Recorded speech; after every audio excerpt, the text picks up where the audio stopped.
الرجيم بسم الله الرحمن الرحيم إذا وقعت الواقعة ليس لوقعتها كاذبة خافضة رافعة إذا رجت الأرض رجا وبست الجبال بسا فكانت هباء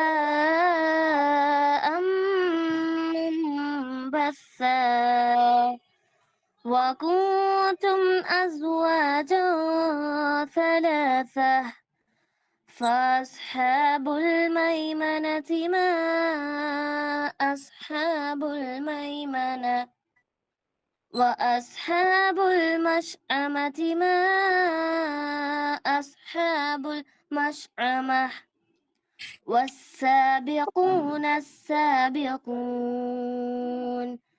صدق الله العليم. அத்தியாயம் 56 வசனங்கள் 1-10 வரை. அளவிலா கருணையும் இணையிலா கிருபையும் உடைய அல்லாஹ்வின் திருப்பெயரால் ஆரம்பம் செய்கிறேன். நிகழ வேண்டிய அந்நிகழ்ச்சி நிகழ்ந்து விடும்போது அது நிகழ்வதை பொய்யென கூறுபவர் எவரும் இருக்க மாட்டார். அது தலைகீழாக புரட்டக்கூடிய ஆபத்தா இருக்கும். அந்நேரம் பூமி ஒரே உலுக்காய் உலுக்கப்படும். மேலும் மலைகள் பொடி பொடியாக்கப்படும். பரத்தப்பட்ட புழுதியாகிவிடும். அப்போது நீங்கள் 3 குழுவினராய் பிரிந்து விடுவீர்கள். வலப்பக்கத்தாருடைய நற்பாக்கிய நிலைமையை என்னவென்று உரைப்பது, மேலும் இடப்பக்கத்தாருடைய நிலைமையை என்னவென்று உரைப்பது, மேலும் முந்தியவர்களே. அல்லாஹ் உண்மையை கூறினான். அஸ்ஸலாமு அலைக்கும் வரஹ்மத்துல்லாஹி வபரகாத்துஹு.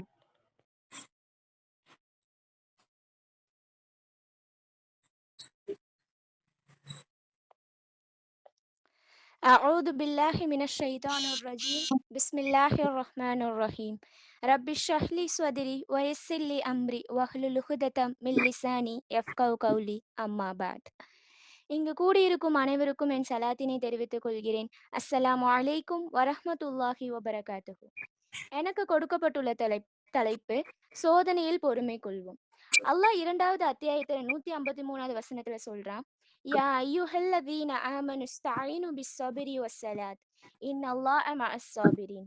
இறை விசுவாசிகளே, பொறுமையை கொண்டும் தொழுகையை கொண்டும் உதவி தேடுங்கள், அந்த பொறுமையாளர்களுடன் தான் அல்லாஹ் இருக்கின்றான் அப்படின்னு அல்லாஹ் குர்ஆன்லயே சொல்றான். ஒரு கஷ்டத்தை கொடுக்கற அல்லாஹ்வே அந்த கஷ்டத்தை நீக்கிறப்ப அந்த கஷ்டம் எப்படி சரியாகாம இருக்கும்? சுபஹான் அல்லாஹ். நபி யாக்கூப் அலைஹிஸ்ஸலாம் அவங்களுக்கு மொத்தம் 12 குழந்தைகள் இருந்தாங்க. யூசுப் அலைஹிஸ்ஸலாம் அப்படின்னு அவங்களுக்கு ஒரு குழந்தை இருந்தாங்க. அப்ப யூசுப் அலைஹிஸ்ஸலாம் ஒரு கனவு கண்டாங்க. என்ன கனவுனா, அவங்க அப்பாட்ட கனவை வந்து சொல்றாங்க. நான் ஒரு மலை மேல நிக்கிறேன். திடீரென 11 நட்சத்திரங்கள் தோன்றியன. சூரியனும் சந்திரனும் வானத்திலிருந்து கீழே வந்து எனக்கு தலை சாய்ப்பதாய் நான் கனவு கண்டேன் அப்படின்னு சொல்லி நபி யாக்கூப் அலைஹிஸ்ஸலாம் அவங்கள்ட்ட வந்து சொல்றாங்க. யூசுப் அலைஹிஸ்ஸலாம் சொல்றாங்க. அப்ப நபி யாக்கூப் அலைஹிஸ்ஸலாம் சொல்றாங்க, இந்த கனவு வந்து நீ யார்ட்டயுமே சொல்லாத அப்படின்னு சொல்றாங்க. அப்ப அவங்க கூட பிறந்த சகோதரர்கள்லாம் என்ன பண்றாங்கன்னா, இந்த யூசுப் அலைஹிஸ்ஸலாம் அவங்கள வந்து பிடிக்காது. அப்ப என்ன பண்றாங்கன்னா, ஆடு மேய்க்க போறாங்க. போகும்போது யாக்கூப் அலைஹிஸ்ஸலாம்ட்ட கேக்குறாங்க, நான் யூசுப் அலைஹிஸ்ஸலாம் அவங்கள வந்து நான் கூட்டிட்டு போகட்டுமா அப்படின்னு கேட்கும்போது, யாக்கூப் அலைஹிஸ்ஸலாமும் சரி கூட்டிட்டு போய்க்கோ அப்படின்னு சொல்றாங்க. போகும்போது என்ன பண்றாங்கன்னா, அந்த சகோதரர்கள்லாம் சேர்ந்து யூசுப் அலைஹிஸ்ஸலாம் அவங்கள வந்து கிணற்றுக்குள்ள தள்ளி விட்டுறாங்க. தள்ளி விட்டோனையும் அவங்க வீட்டுக்கு வந்துட்டு அவங்க அப்பா யாக்கூப் அலைஹிஸ்ஸலாம்ட்ட சொல்றாங்க, இப்படி ஓநாய் வந்து யூசுப் அலைஹிஸ்ஸலாம் அவங்கள வந்து கொன்றுச்சு அப்படின்னு சொல்லிட்டு யூசுப் அலைஹிஸ்ஸலாம் சட்டையில வந்து ரத்தக்கரை படிஞ்சதை வந்து காட்டுறாங்க. இப்ப காட்டினோனையுமே யாக்கூப் அலைஹிஸ்ஸலாம் என்ன சொல்றாங்கன்னா, ஃபஸபரு ஜமீல், அழகிய பொறுமையை கையாளுவேன் அப்படின்னு சொல்றாங்க. என்னுடைய பையனை வந்து நீங்க ஏதோ பண்ணிட்டீங்க, ஃபஸபரு ஜமீல் அப்படின்னு சொல்றாங்க. அப்ப அல்லாஹ் என்ன பண்றானா, ஜிப்ரீல் அலி இஸ்லாம் அவங்க மூலியமா யூசுப் அலி இஸ்லாம் அவங்கள காப்பாத்துறாங்க. காப்பாத்தினக்கு அப்புறம் வணிகர் கையில கிடைக்கிறாங்க. அப்ப யூசுப் அலி இஸ்லாம் அவங்கள வந்து ஒரு அடிமையா எஜமானர் வீட்டுக்கே போயிட்டாங்க. எஜமானர் வீட்டுக்கு போனக்கப்புறம் அங்க அவங்களுக்கு வந்து ஒரு பெரிய சோதனைய வந்து அல்லாஹ் குடுக்குறான். யூசுப் அலைஹிஸ்ஸலாம் வந்து சிறைக்கும் போகக்கூடியவங்களா இருந்தாங்க. அல்லாஹ் படைத்த எல்லோரையும் அல்லாஹ் சோதிப்பான். வலையுநபுலு வன்னக்கும். அல்லாஹ் படைக்கும்போதே ஒரு விஷயத்த சொல்றான். நிச்சயமாக நான் சோதிப்பேன். செல்வத்தை எடுத்து சோதிப்பேன். உயிர்களை பறித்து சோதிப்பேன். உடைமைகளை எடுத்து சோதிப்பேன். பசியை கொடுத்து சோதிப்பேன். உங்களை எல்லா வழிகளிலும் நான் சோதிப்பேன்னு சொல்லி அல்லாஹ் சொல்றான். அதுக்கு ஒரு சம்பவம் பார்க்கலாம். அனஸ் ரலியல்லாஹு அன்ஹு அவங்க அறிவிக்கிறாங்க. அபு தல்ஹா ரலியல்லாஹு அன்ஹு அவங்களுக்கும், உம்மு சுலைம் அவங்களுக்கும் ஒரு சுகமில்லாத மகன் இருந்திருந்தாங்க. அப்ப அபு தல்ஹா அவங்க வெளிய போயிருந்த சமயம் வந்து, அந்த மகன் வந்து இறந்துட்டாங்க. இறந்தக்கப்புறம் உம்மு சுலைம் சொல்றாங்க, "இந்த விஷயத்த நீங்க அபு தல்ஹாட்ட வந்து யாரும் சொல்லக்கூடாது. நானே சொல்லிக்கிறேன்" அப்படின்னு சொல்றாங்க.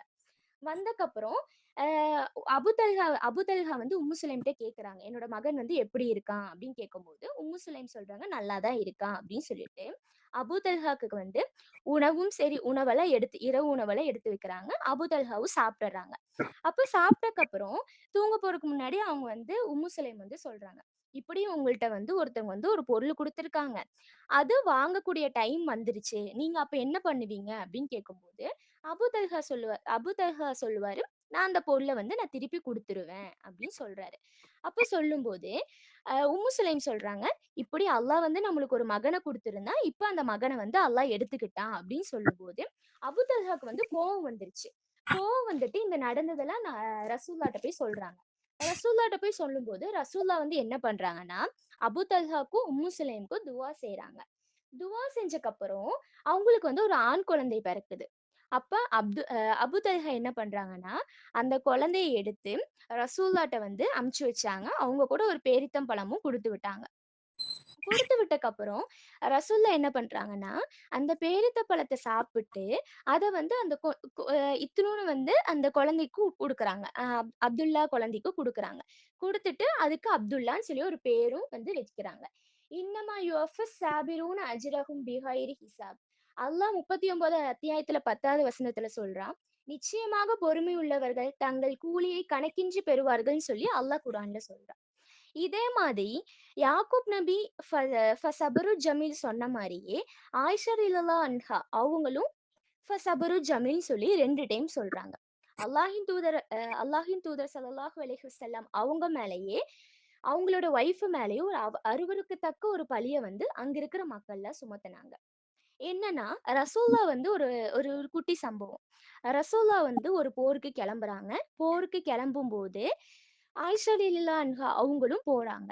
போனக்கப்புறம், ஆயிஷா ரலியல்லாஹு அன்ஹா அவங்க வந்து இறை தூதரோட மனைவினால, அவங்க வந்து ஒட்டக சிவிகைக்குள்ள உட்கார்ந்து போறாங்க. போகும்போது அந்த போர்ல வெற்றி அடைஞ்சுட்டாங்க. வெற்றி அடைஞ்சக்கப்புறம், மதீனாக்கு கொஞ்சம் பக்கத்துல நெருங்கிட்டாங்க. அப்ப நெருங்கும்போது ரசூலுல்லாஹ் என்ன பண்றாங்கன்னா, ஒரு இடத்துல முகாமிட்டு அங்க அந்த படைக்கு வந்தவங்கள இருக்க சொல்றாங்க. அப்ப ஆயிஷா ரலியல்லாஹு அன்ஹா என்ன பண்றாங்கன்னா, அவங்க இயற்கை கடன முடிக்கிறதுக்காக அந்த ஒட்டக சிவிகையிலிருந்து வெளியேறி, இயற்கை கடன முடிக்கிறதுக்காக போறாங்க. போயிட்டு திரும்பி வரும்போது, அவங்க கழுத்த தொட்டு பார்க்குறாங்க. அவங்களோட முத்து மாலை வந்து காணாம போயிருச்சு. இப்ப காணாம போனக்கப்புறம் அவங்க தேடுறாங்க.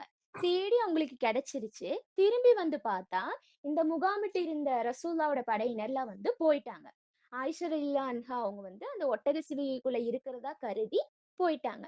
அப்ப போகும்போது ஆயிஷா ரலியல்லாஹு அன்ஹா என்ன பண்றாங்கன்னா, சரி எப்படியோ திரும்பி வந்து நம்மள கூட்டிட்டு போவாங்கன்னு சொல்லிட்டு, அங்கேயே கொஞ்ச நேரம் வெயிட் பண்றாங்க. அப்புறம் அவங்களுக்கு தூக்கம் வந்துருச்சு, தூங்கிட்டாங்க. ரசூலுல்லாஹ் எப்பயுமே ஒரு போர முடிச்சு ஒரு இடத்துல தங்கிட்டு திரும்பி போனா, அந்த இடத்துல ஏதாச்சு பொருட்கள மிஸ் பண்ணிட்டோமா அப்படின்னு பார்க்கறக்காக ஒருத்தர வந்து அனுப்பிச்சு விடுவாங்களாமா. அப்படி ஒருத்தர் வந்தாரு. சஃப்வான் பின் முஅத்தல் அப்படின்னு சொல்லிட்டு ஒருத்தவங்க வந்தாங்க. அவங்க வந்துட்டு, இப்படி ரசூலுல்லாஹ்வோட மனைவி ஆயிஷா ரலியல்லாஹு அன்ஹா அவங்கள பார்த்தோனேயுமே அவங்க சொல்றாங்க, "இன்னா லில்லாஹி வ இன்னா இலைஹி ராஜிஊன்" அப்படின்னு சொல்றாங்க. இத சொன்னோனேயுமே ஆயிஷா ரலியல்லாஹு அன்ஹா என்ன பண்றாங்கன்னா, அவங்களுடைய முகத்தை வந்து மூடிக்கிறாங்க. துணிய கொண்டு மூடிக்கிறாங்க. அப்ப அந்த சஃப்வான் பின் முஅத்தல் கொண்டு வந்த அந்த ஒட்டகத்துல தான், ஆயிஷா ரலியல்லாஹு அன்ஹா அவங்க வந்து ஏறி மதீனாக்கு போறாங்க. இவங்க 2 பேரும் வரத பார்த்து மக்கள்லாம் வந்து அவதூறு பேச ஆரம்பிச்சாங்க. இவங்க 2 பேர பத்தி அவதூறு பேச ஆரம்பிச்சாங்க. மதீனாக்கு வந்தக்கப்புறம், ஆயிஷா ரலியல்லாஹு அன்ஹா அவங்களுக்கு வந்து 1 மாசம் வந்து உடம்பு சரியில்லாம போயிருச்சு. எப்பயுமே ரசூலுல்லாஹ் அவங்க மேல காட்டுற அன்ப விட, இந்த டைம் வந்து ரொம்ப கம்மியாவே காட்டுற மாரி இருந்துச்சு. அப்ப ஆயிஷா ரலியல்லாஹு அன்ஹா அவங்களுக்கு ஒரு டவுட் வந்துச்சு. எப்பயுமே ரசூலுல்லாஹ் வருவாங்களாமா, எப்படி இருக்கு சலாம் சொல்லுவாங்களாமா, எப்படி இருக்குன்னு கேட்பாங்களாமா, அவ்வளோதான். இதுவே அவங்களுக்கு ஒரு பெரிய சந்தேகமா இருந்துச்சு. அப்ப ஆயிஷா ரலியல்லாஹு அன்ஹா அவங்களுக்கும் உடம்பு சரியாயிருச்சு. சரியானக்கப்புறம், இப்படி அவங்களுக்கு அவங்க மேல அவதூறு சம்பவம் பரவுறத வந்து அவங்க கேட்கறாங்க. கேட்டக்கப்புறம் அவங்க ரொம்ப ஃபீல் பண்ணி அழுகக்கூடியவங்களா இருந்தாங்க. எப்பயுமே அழுகக்கூடியவங்களா இருந்தாங்க. ரொம்ப பொறுமைசாலியா இருந்தாங்க. அப்ப ரசூலுல்லாஹ் ஒரு டைம் வந்து சொல்றாங்க, ஆயிஷா ரலியல்லாஹு அன்ஹா சொல்றாங்க, "நீ அ நீ வந்து குற்றமற்றவளா இருந்திருந்தீன்னா, கண்டிப்பா அல்லாஹ் வந்து உனக்காக வஹிய வந்து அறிவிச்சிருப்பான். அதுவே நீ வந்து ஏதாவது தப்பு பண்ணியிருந்தீன்னா, அல்லாஹ்ட்ட வந்து பாவ மன்னிப்பு கேட்டுக்கோ. அல்லாஹ் வந்து மன்னிக்க கூடியவனா இருக்கான்." அப்படின்னு சொல்லிட்டு ரசூலுல்லாஹ் சொல்றாங்க. இது சொன்னோனேயுமே ஆயிஷா ரலியல்லாஹு அன்ஹா ரொம்ப ஃபீல் பண்ண ஆரம்பிச்சுட்டாங்க. அழுக ஆரம்பிச்சுட்டாங்க. அப்ப அல்லாஹ் என்ன பண்ணானா, தொடர்ந்து 100 அத்தியாயத்துல தொடர்ந்து வசனங்கள வந்து ஆயிஷா ரலியல்லாஹு அன்ஹா அவங்களுக்காக இறக்குனான். எவ்வளோ ஒரு பெரிய சோதனை குடுத்தும் கூட, ஆயிஷா ரலியல்லாஹு மேல பழி சுமத்தியும் கூட, அவங்க வந்து எவ்வளோ பொறுமையாளர்களா இருந்தாங்க. நபி ஸல்லல்லாஹு அலைஹி வஸல்லம் அவர்கள் கூறினார்கள், ஒரு இறை நம்பிக்கை கொண்டவனோட செயல் வந்து ரசூலுல்லாஹ் வந்து ரொம்ப ஆச்சரியப்படுத்தக்கூடியதா இருந்துச்சாமா. அவர் வந்து என்ன செயல் செஞ்சாலும், அவருக்கு வந்து அது நல்லதாவே அமையுமாமா. அவருக்கு ஏதாச்சும் ஒரு நல்லது நடந்துச்சுன்னா, அவர் உடனே சொல்லுவாராமா, "அல்ஹம்துலில்லாஹ்" அப்படின்னு சொல்லுவாராமா. நம்ம ஒரு விஷயத்த வெறுக்கக்கூடியவங்களா இருப்போம். அது வந்து நம்மளுக்கு நல்லதா அமையும். ஆனா, நம்ம ஒரு விஷயத்த நேசிக்கக்கூடியவங்களா இருப்போம். அது நம்மளுக்கு தீங்க தான் இருக்கும். உங்கள் முடிவுகளில் எது சிறந்தது என்று உங்களுக்கு தெரியாது. ஆனால் வல்லாஹ் வல்லாஹு யஅலமு வ அன்தும் லா தஅலமூன். அல்லாஹ் அறிந்தவன், நீங்கள் அறிய மாட்டீர்கள். உம்மு சலாமா உம்மு சலாமா அவங்களுடைய கணவர் அபு சலமா வந்து அவங்க வந்து மவுத்தாயிட்டாங்க. மவுத்தானக்கப்புறம் உம்மு சலாமா வந்து சொல்றாங்க, "அபு சலமாவ வந்து அல்லாஹ் எடுத்துட்டான். அபு சலமா விட சிறந்தவரையா அல்லாஹ் வந்து எனக்கு தரப்போறான்." அப்படின்னு சொல்றாங்க. அப்ப சொல்லும்போது அப்படின்னு சொல்லும்போது ரசூலுல்லாஹ் வந்து அவங்களுக்காக துவா செய்றாங்க. துவா செஞ்சக்கப்புறம், "அல்லாஹ் யார தெரியுமா உம்மு சலாமாக்கு குடுத்தான்? இந்த உலகத்திலேயே சிறந்தவரான முஹம்மது நபி ஸல்லல்லாஹு அலைஹி வஸல்லம் அவங்கள தான் வந்து உம்மு சலாமாவுக்கு வந்து கணவரா அல்லாஹ் வந்து கொடுத்தான்." எது அவங்க பொறுமையா இருந்தனால தானே அல்லாஹ் வந்து உலகத்துக்கே முன்மாதிரியான ரசூலாவே கொடுத்திருக்கான். நம்மளுக்கு ஒரு கஷ்டம் வந்துச்சுன்னா, நம்ம என்ன பண்ணுவோம்? ஃபீல் பண்ணிட்டு அல்லாஹ் வந்து திட்டக்கூடியவர்களாக தான் இருப்போம். அது மட்டும் அல்லாம, அந்த நேரத்துல பொறுமைய கடைபிடிக்காம, நம்ம இத செய்யாம இருந்திருக்கலாமே, இப்படி செஞ்சு இருந்திருக்கலாமே என்று புலம்பக்கூடியவங்களா இருக்க சமூகத்த தான் இப்ப நம்ம பார்த்துட்டு இருக்கோம். ஆனா, இறை நம்பிக்கையாளர்கள் எப்படி இருப்பாங்கன்னா, நம்மளுக்கு இறை நம்பிக்கையாளர்கள் எப்படி இருப்பாங்கன்னா, அல்லாஹ் ஏதோ ஒரு காரணத்திற்காக தான் அல்லது இத விட சிறப்பா தருவதற்காக தான் அல்லாஹ் இத வந்து நடக்காம செஞ்சிருக்கான். அப்படின்னு சொல்லிட்டு ரொம்ப பொறுமையா பொறுமையா இருக்கக்கூடியவங்களா தான் இருப்பாங்க. அ பொறுமையா இருக்கக்கூடியவங்களா தான் இருப்பாங்க. இது இது வந்து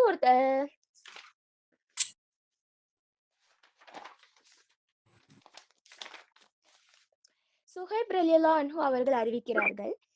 ஒரு அரசன் இருக்காரு. அவர்ட்ட வந்து ஒரு சூனியக்காரரும் இருக்காரு. அந்த சூனியக்காரருக்கு வந்து ரொம்ப வயசாயிருச்சு.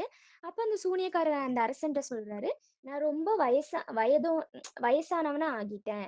அதனால என்ட்ட வந்து ஒரு சிறுவன அனுப்புங்க. நான் வந்து சூனியத்த அவனுக்கு நான் கற்று தர்றேன்." அப்படின்னு சொல்றாரு. அப்ப சொல்லும்போது அந்த அரசரும் என்ன பண்றாருன்னா, ஒரு சிறுவர வந்து அந்த சூனியக்காரர்ட்ட அனுப்புறாரு. அனுப்புனக்கப்புறம், அந்த சிறுவர் வந்து அந்த சூனியக்காட்ட போகும்போது, ஒரு துறவிய வந்து சந்திக்கிறாரு. சந்திச்சிட்டக்கப்புறம், அந்த துறவி பேசுறதுல அவருக்கு ரொம்ப ஆச்சரியமா இருக்கு. இப்படியே இந்த நாட்கள் அப்படியே போயிட்டே இருந்துச்சு. அப்ப அந்த சூனியக்காரர்ட்ட போறக்கு லேட் ஆகுறனால, அந்த சூனியக்காரர் வந்து அந்த சிறுவன போட்டு அடிக்கிறாரு. "எதுக்கு லேட் ஆகுற?" அப்படின்னு சொல்லி அடிக்கும்போது, இந்த நடந்ததெல்லாம் வந்து அந்த துறவிட்ட வந்து அந்த சிறுவர் வந்து சொல்றாரு. "இப்படியெல்லாம் இந்த சூனியக்காரர் வந்து என்ன அடிக்கிறாரு." அப்படின்னு சொல்லும்போது, அந்த துறவி வந்து என்ன சொல்றாருன்னா, "நீ வந்து இப்படி சொல்லு. அந்த சூனியக்காரர் நீ அடிப்பத நீ பயந்தா, என்னோட குடும்பம் வந்து எனக்கு நெறைய வேலை தந்துருச்சு. அதனால தான் உங்கள்ட்ட வரக்கு லேட் ஆயிருச்சு அப்படின்னு சொல்லு. உன் குடும்பத்துக்கு நீ பயந்தீன்னா, சூனியக்காரர் வந்து சூனியத்த கத்து தரக்கு அதிக லேட் பண்ணிட்டாரு. அதனால தான் இங்க வரக்கு லேட் ஆயிருச்சு அப்படின்னு சொல்லு." அப்படின்னு சொல்லி இப்படியே நாட்கள் போயிட்டே இருந்துச்சு. அப்ப திடீர்னு அந்த ஊர்ல வந்து ஒரு கொடிய மிருகம் வருது. மிருகம் வந்து மக்கள் எல்லாம் தாக்கக்கூடியதா இருந்துச்சு. இன்னொன்னு மக்கள் எல்லாம் தொரத்தக்கூடியதா இருந்துச்சு.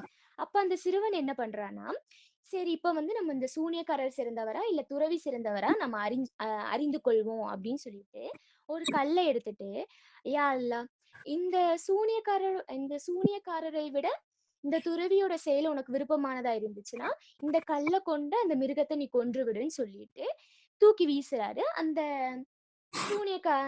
மிருகமும் செத்து போயிடுது. மவுத் ஆயிடுது. மவுத் ஆனக்கப்புறம், இந்த நடந்த விஷயத்தெல்லாம் வந்து துறவிட்ட வந்து சொல்றாரு. அப்ப துறவிட்ட சொல்லும்போது, அந்த சிறுவன் சொல்றாரு. அந்த துறவி சொல்றாரு, "நீங்க இனிமேல் தான் கொஞ்சம் ஜாக்கிரதையா இருக்கணும். என்ன பத்தி நீங்க யார்ட்டயும் சொல்லக்கூடாது." அப்படின்னு சொல்றாரு. அதுக்கப்புறம் அந்த சிறுவன் வந்து என்ன பண்றான்னா, பிறவி குருடனையும், வெண்குஷ்டத்தையும் நீக்குபவரா இருந்தாரு. நெறைய நோய்களுக்கு மருந்து சொல்பவர் கூடியவராவும் இருந்தாரு. அப்படி இருந்தக்கப்புறம், இந்த அரசவையில வந்து ஒரு குருடன் இருந்தாரு. அரசவையில அரசர் கூட ஒரு குருடன் இருந்தாரு.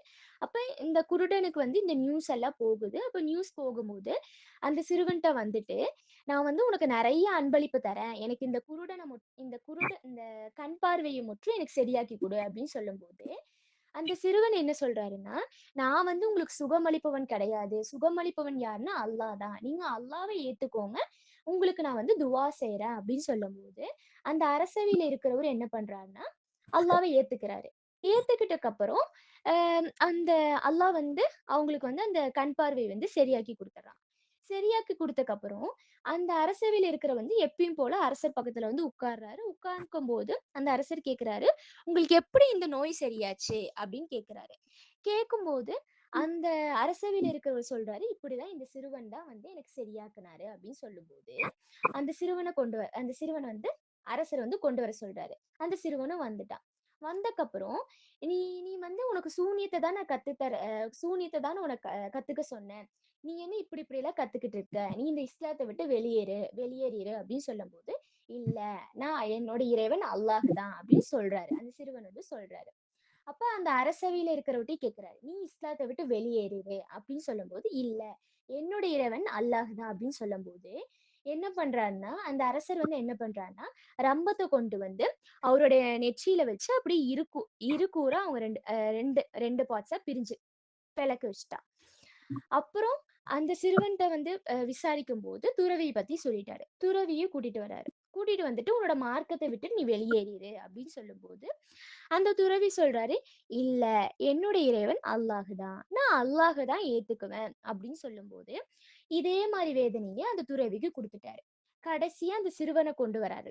கொண்டு வந்ததுக்கப்புறம் அந்த அரசர் கேட்கிறாரு, "உன்னோட மார்க்கத்த விட்டு நீ வெளியேறிரு" அப்படின்னு கேட்கும்போது, "இல்ல, நான் என் மார்க்கத்த விட்டு நான் வெளியேற மாட்டேன்" அப்படின்னு சொல்லும்போது, அந்த அரசர் என்ன பண்றாருன்னா, தன்னோட தோழர்களிடத்துல பேசி, இவர வந்து அந்த சிறுவன வந்து ஒரு மலைக்குன்றின் மேல உச்சியில போய் நிக்க வச்சு, கடைசி நேரத்துல கேளுங்க. அவரு வந்து மார்க்கத்த விட்டு வெளியேறிட்டேன் அப்படின்னு சொல்லிட்டாருன்னா, அவர கூட்டிட்டு வந்துருங்க. இல்லைன்னா அவர புடிச்சு அப்படியே தள்ளி விட்டுருங்க அப்படின்னு சொல்றாங்க.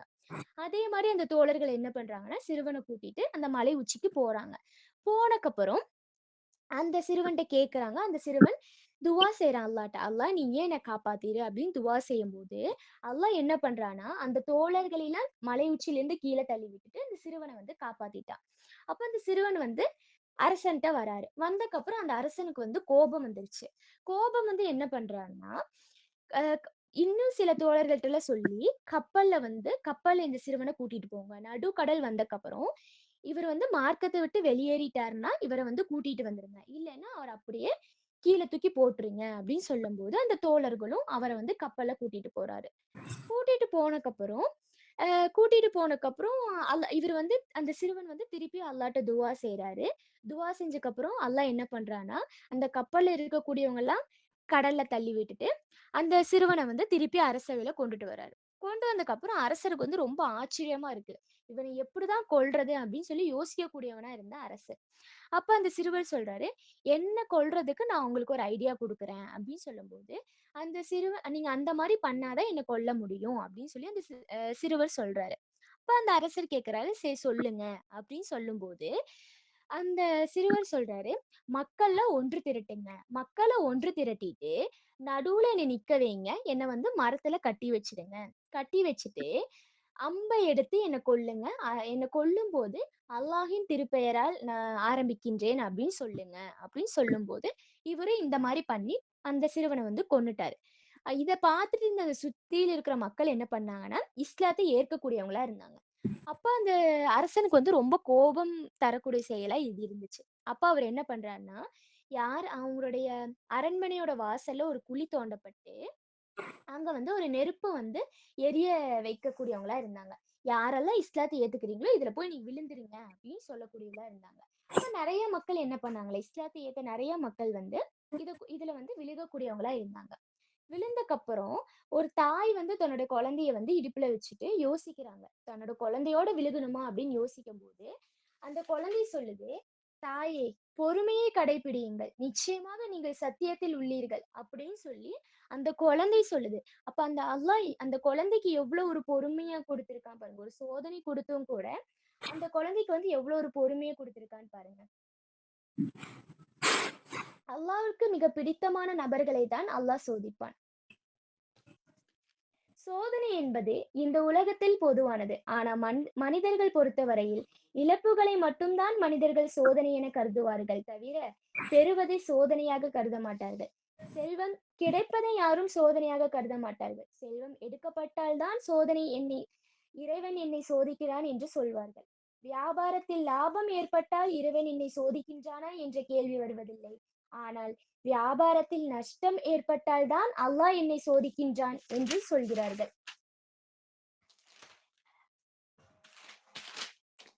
அல்லாஹ்வுக்கு மிக பிடித்தமான நபர்களை தான் அல்லாஹ் சோதிப்பான்.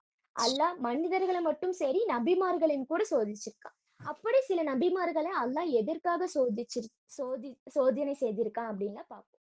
ஃபர்ஸ்ட் மூசா அலைஹிஸ்ஸலாம். மூசா நபிய வந்து அல்லாஹ் எப்படி சோதனை சோதிச்சிருக்கானா, மூசா அலைஹிஸ்ஸலாம் அவங்களுடைய அந்த அரசர் பேரு வந்து ஃபிரவுன். அவன் வந்து எகிப்துல கொடுங்கோல் ஆட்சி நடத்தி கொண்டிருந்தான். அப்ப மூசா அலைஹிஸ்ஸலாம் அவங்க வந்து ஃபிரவுன்ட்டயும் சரி, மக்கள்ட்டயும் சரி, அல்லாஹ் பத்தி எடுத்துரைக்கக்கூடியவங்களா இருந்தாங்க. அல்லாஹ்வை நீங்க வணங்குங்க. அவன் ஒரே இறைவன் தான். அவனுக்கு எதுவுமே இணை கற்பிக்காதீங்க அப்படின்னு சொல்லி தாவா பண்ணக்கூடிய பணியில வந்து மூசா நபி வந்து இருந்தாங்க.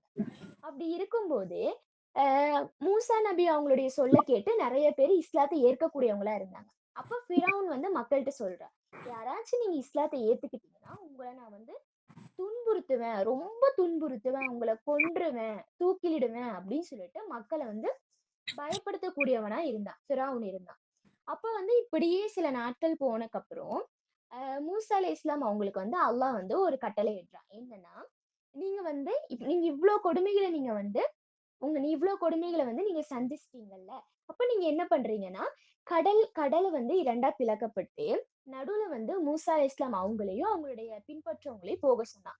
இப்படி போக சொல்லும்போது, பின்னாடி ஃபாலோ பண்ணிட்டு யாரு வராங்கன்னா, ஃபிரௌனும் அவங்களுடைய படையினரும் வந்து, இந்த மூசா அலைஹிஸ்ஸலாம் அவங்களுடைய சமூகத்த வந்து பிடிச்சு கொடுமைப்படுத்தணும் அப்படின்னு சொல்லிட்டு ஓடி வராங்க. வரும்போது மூசா அலைஹிஸ்ஸலாம் அவங்க வந்து அடுத்த அந்த கரைக்கு போனக்கப்புறம், அல்லாஹ் என்ன பண்றான்னா, அந்த இரு கடல் அந்த இந்த 2ஆக பிரிந்த அந்த கடல வந்து ஒன்று சேர்ந்து, அந்த ஃபிரௌனுடைய கூட்டத்தாரிய வந்து ந அழிச்சுட்டான். அழிச்சுட்டான். அய்யூப் நபிக்கு வந்து அல்லாஹ் என்ன சோதனை குடுத்தான்? அவங்க எவ்ளோ பொறுமையா இருந்தாங்க? அய்யூப் நபிக்கு வந்து ஒரு தோல் நோய் இருந்துச்சு.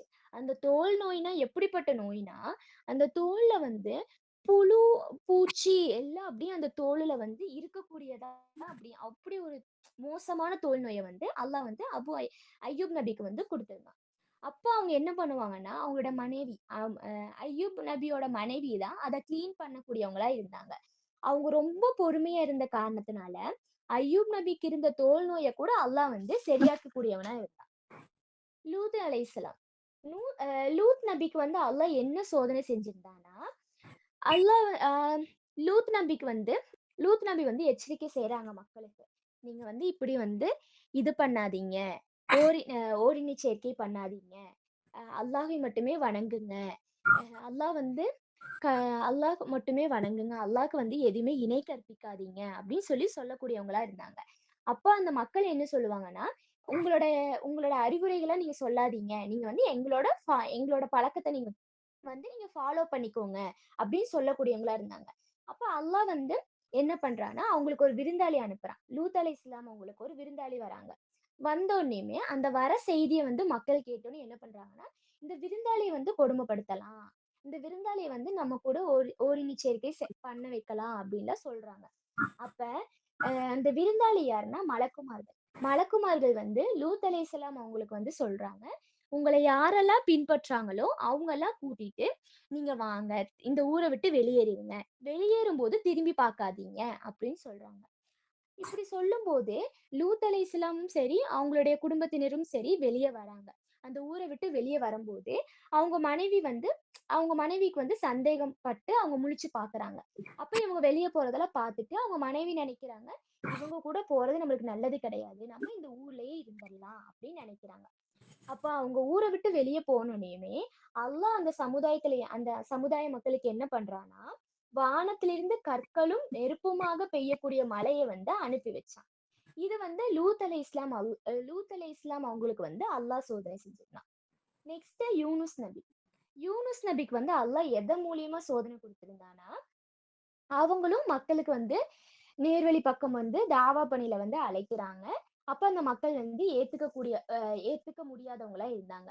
அப்ப அவங்க வந்து என்ன பண்றாங்கன்னா, அல்லாஹ்ட்ட துவா செஞ்சுட்டு, "அல்லாஹ் இவங்கள நீ வந்து தண்டிச்சிரு" அப்படின்னு சொல்லி துவா செஞ்சுட்டு, அவங்க வந்து என்ன பண்றாங்கன்னா, யூனுஸ் நபி வந்து கப்பல்ல ஏறி அல்லாஹ்வுடைய பர்மிஷன் இல்லாம கப்பல்ல ஏறி வராங்க. அப்ப அல்லாஹ் என்ன பண்றான்னா, அவங்களுக்கு வந்து ஒரு சோதனை குடுக்குறான். அந்த என்ன சோதனைன்னா, வானம் ஃபுல்லா சிவப்பா மாறுது.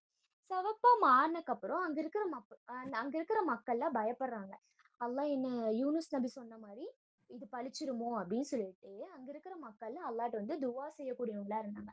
அல்லாஹ் நான் வந்து இஸ்லாத்த ஏத்துக்கிறேன். நீ வந்து யூனுஸ் நபிய வந்து திருப்பி இந்த நாட்டுக்கே கொண்டு வந்துருன்னு சொல்லிட்டு துவா செய்யக்கூடியவங்களா இருந்தாங்க. இப்படி செஞ்சக்கப்புறம் அல்லாஹ் என்ன பண்றான்னா, யூனுஸ் நபிய வந்து திமிங்கலத்தோட வயித்துக்குள்ள போக வச்சுட்டான். திமிங்கலத்துல வயித்துக்குள்ளோட போக வச்சக்கப்புறம், அ அ யூனுஸ் நபி வந்து முழிச்சு பார்க்குறாங்க. முழிச்சு பார்த்ததுக்கப்புறம், "உயிரோட தான் இருக்கோமா?" அப்படின்னு சொல்லிட்டு, அல்லாஹ்ட்ட வந்து துவா செய்யக்கூடியவங்களா இருந்தாங்க. அவங்க திமிங்கலத்துல இருக்கும்போது, மீன் வயித்துக்குள்ள இருக்கும்போது துவா செஞ்ச துவா தான் ஒரு துவா வந்து செய்றாங்க. துவா செஞ்சக்கப்புறம், அல்லாஹ் என்ன பண்றான்னா, அந்த திமிங்கலத்துக்கு வந்து கட்டளையிடுறான். நீங்க வந்து கரையில வந்தக்கப்புறம், யூனுஸ் நபிய வந்து வெளிய விட்டுரு அப்படின்னு சொல்லி கட்டளையிடுறான். அதே மாரி அந்த திமிங்கலம் என்ன பண்ணுதுன்னா, அந்த யூனுஸ் நபிய வந்து வெளிய விட்டுருச்சு. வெளிய விட்டக்கப்புறம் யூனுஸ் நபிக்கு வந்து ரொம்ப பசி. பசி தாங்கவே முடியல. அப்ப அல்லாஹ் என்ன பண்றான்னா, அவங்களுக்கு வந்து உணவு குடுக்கக்கூடியவனா இருந்தான்.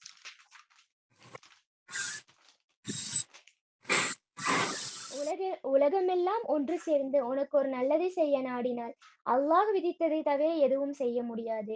உலகமெல்லாம் ஒன்று சேர்ந்து உனக்கு தீங்கு செய்ய நாடினாலும், அல்லாஹ் விதித்ததை தவிர எதுவும் செய்ய முடியாது. புத்தகம் மூடப்பட்ட விட புத்தகம் மூடப்பட விட்டது. பேனாக்கள் உயர்த்தப்பட்டு விட்டது. அல்லாஹ் விதித்ததுதான் என்னுடைய வாழ்வில் நடக்கும். இந்த சோதனையை கொடுத்தவன் அவன்தான். அவன்தான் நீக்குவான் என்று பொறுமையை கடைபிடிப்பார்கள். அந்த பொறுமையாளர்களுடன் தான் அல்லாஹ் இருக்கின்றான். எனவே நாமும் பொறுமையாளர்களாகவே இருந்து நாமும் மறுமையில் வெற்றி பெற அல்லாஹ் அருள் புரிவானாக என்று கூறி என்னுடைய உரையை முடித்துக் கொள்கிறேன். வாஹிர் தஅவானா அனில் ஹம்துலில்லாஹி ரப்பில் ஆலமீன். அஸ்ஸலாமு அலைக்கும் வரஹ்மத்துல்லாஹி வபரகாத்துஹு.